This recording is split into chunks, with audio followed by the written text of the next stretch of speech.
Bonjour Sylvie. Bonjour Cathy. Tu es là aujourd'hui pour nous parler de toi, de ton métier, oui. de ce que... Merci beaucoup pour ton invitation. Avec grand plaisir.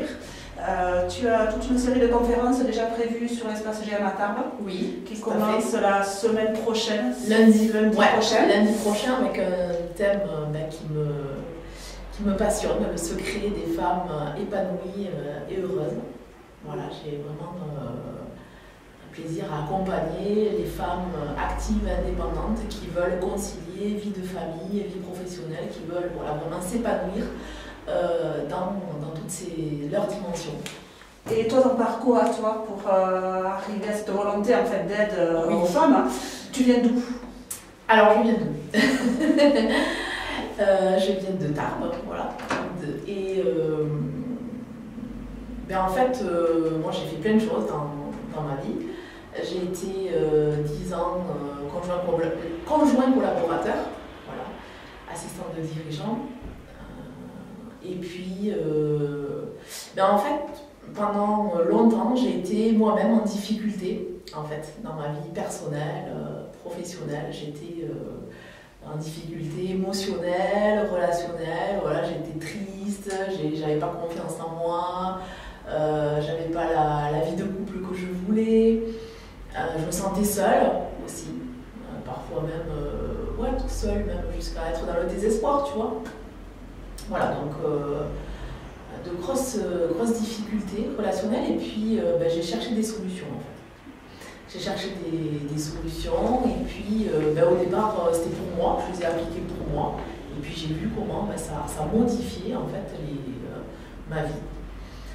Et puis après, j'ai voulu vraiment pouvoir transmettre tout ce que j'avais appris aux autres. Ça a été un tournant radical. En fait, donc, tu as changé de vie, tu as changé de métier, ouais. Tu es reparti à l'école. C'est ça. Voilà. C'est ça. Au départ, en fait, je me suis formée. Au départ, en fait, ma formation, elle était pour moi, pour vraiment pouvoir changer ma vie. C'était pas pour développement personnel. Ouais, développement personnel. C'était pas pour changer le monde entier. Ma profession, voilà.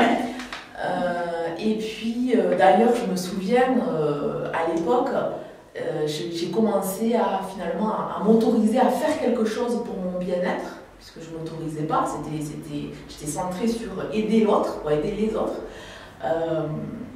Et à l'époque, je touchais le RSA activité, qui était une centaine d'euros par mois, en fait. Et je me suis autorisée à utiliser cette somme-là pour mon développement personnel, pour payer mes formations. Et aujourd'hui, je ne regrette pas du tout. et c'est vrai qu'à l'époque, ça m'a vraiment challengée de faire ça, parce que waouh, je payais quelque chose, mais j'avais pour moi, mais j'avais pas vraiment quelque chose de matériel en retour. Tu vois, quand on achète un vêtement ou un meuble, on a un truc qu'on peut toucher, quoi. Là, non, c'était de la formation, c'est rien, mais en fait c'est énorme, parce que ça m'a vraiment apporté à l'intérieur de moi, et où que j'aille, je l'ai, cette connaissance-là, je l'ai. Et ça m'a effectivement transformée, ça a transformé ma vie, parce que j'ai pu aussi me développer professionnellement, ça a transformé mes relations, ça m'a transformé même physiquement. Il y a plein de personnes que j'ai pas vues depuis un moment qui me reconnaissent pas.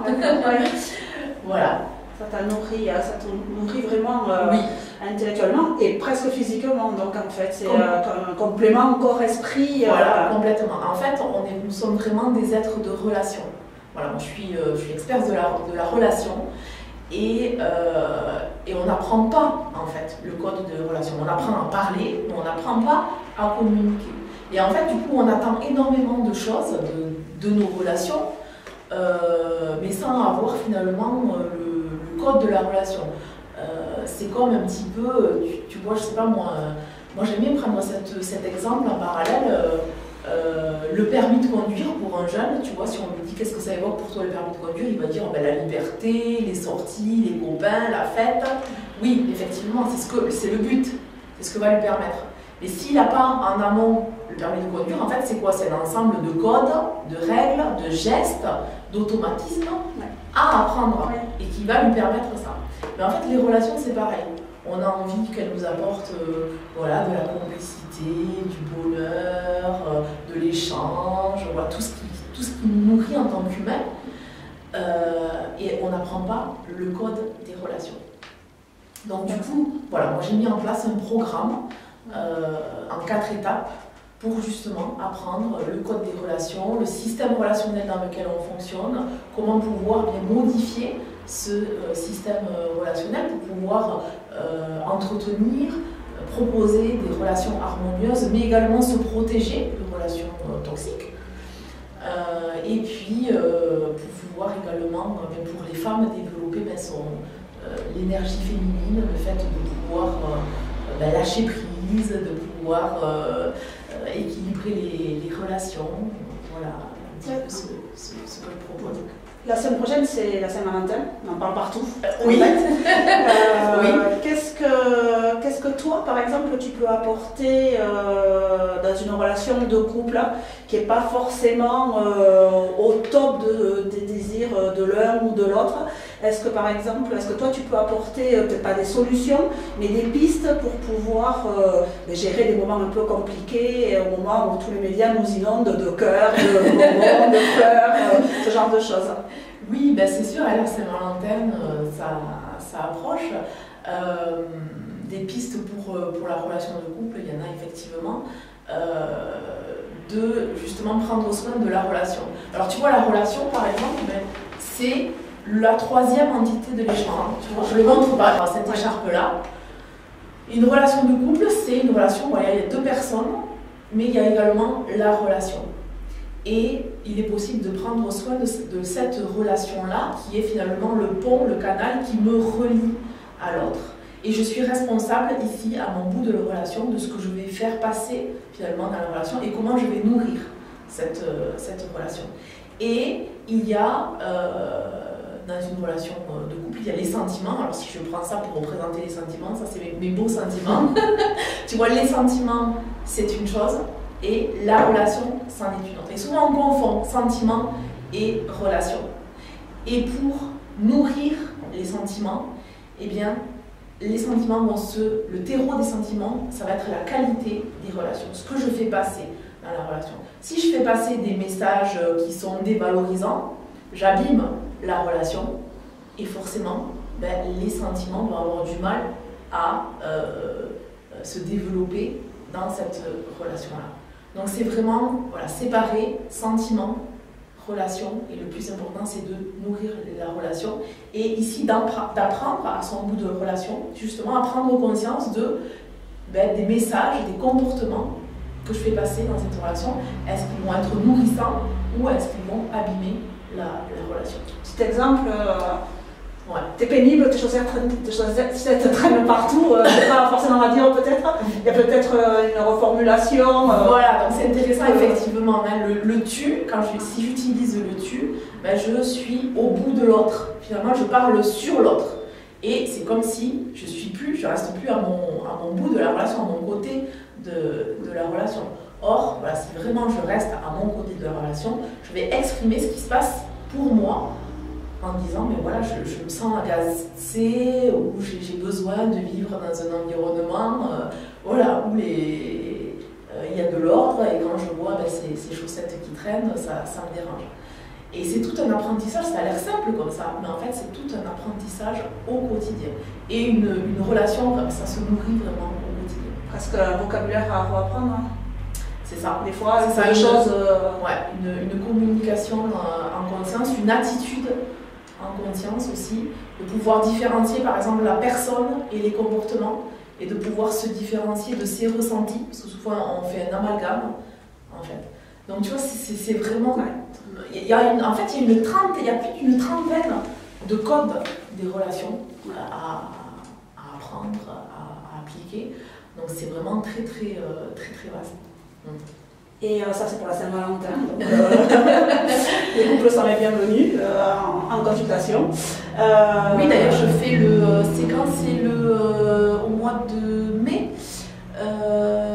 Non, c'est au mois d'avril, le secret des couples heureux. Ah voilà, le lundi 16 avril. Spécialement, voilà. Et puis il y a aussi une journée que j'organise avec ma sœur qui est sexologue à Auch. Donc nous organisons le 3 mars ici, de Espace Blanca. d'impasse Blancard. Voilà, une journée sur la communication et le désir dans le couple, parce que souvent les deux sont liés. Donc c'est une journée atelier et c'est vraiment une journée aussi que pour la Saint-Valentin, ça peut être intéressant de s'offrir une journée pour mettre plus de fun, de complicité, de désir, de plaisir dans le couple, d'apprendre aussi à investir finalement dans le couple pour que ce couple soit toute l'année, pas seulement le 14 février, voilà, quelque chose de beau, de complice et qui puisse combler en fait les besoins de chacun. À part le couple, tout le monde n'est pas en couple en fait. Oui. Donc, et il y en a certains qui ne veulent pas être en couple, oui, mais clairement tu peux apporter aussi de la sérénité par rapport à une vie. Complètement, puisque les relations, c'est pas que la relation de couple, on peut avoir des relations autres, amicales, professionnelles, et puis la relation à soi. En fait. Parce que moi je suis persuadée de par mon vécu et puis de par mon expérience professionnelle que les difficultés interpersonnelles que je peux avoir avec les autres en fait sont le miroir de difficultés intrapersonnelles. Et du coup l'autre, même s'il me met en difficulté, en fait si je m'appuie là-dessus, je peux faire cette introspection nécessaire en moi pour aller voir ce qui a amélioré, ce qui a nettoyé, ce qui a à entendre avec moi-même. Et plus j'améliore la relation avec moi-même, plus la relation avec les autres est aussi apaisée et sereine. La confiance en soi, c'est ça, on parle bien de ça. Voilà. Ça va développer, ça va avoir des conséquences sur l'estime de soi, donc forcément sur la confiance en soi, sur l'image de soi, sur le fait de pouvoir oser être authentique avec l'autre, oser être libre quelque part, ne plus être prisonnière de croyances limitantes que l'on a pu développer tout au long de notre vie. Sans forcément en prendre conscience. Si il y a une expérience qui a été faite, si un adolescent entend 15 000 fois le mot non, tu peux pas, et puis peut-être il va entendre, donc c'est un message, c'est le message qui passe dans la relation, mais qui va le nourrir, qui va constituer ensuite une croyance limitante en non, je peux pas. Donc forcément, cette croyance limitante, elle est inconsciente, mais pourtant elle va se jouer finalement dans la façon dont je vais être en relation avec l'autre. Donc ça peut être dans le monde professionnel, amical, familial. Bon, pour conclure ce petit déjeuner, tu veux livrer un message ou quelque chose, t'adresser directement aux gens? Oui, alors j'aime beaucoup c'est mon slogan en fait, et je l'aime beaucoup, c'est vraiment prenez soin de vos relations, osez investir finalement en vous, en prenant soin de vos relations et elles prendront soin de vous. Voilà. Mais écoute, merci beaucoup Sylvie, puis à très bientôt, on retrouvera tout ton programme donc, sur ton Facebook. Oui. Toutes les coordonnées seront sur l'article avec la vidéo, donc pour pouvoir te suivre, s'inscrire et puis aller mieux, et oui. En tout cas c'est mieux peut-être. Oui. Et puis j'offre un petit cadeau aussi, un livret en PDF. Voilà. Donc les personnes peuvent s'inscrire sur mon site et elles vont recevoir ce livret en cadeau. Bon, super. Merci beaucoup et puis bonne journée. Merci, au revoir.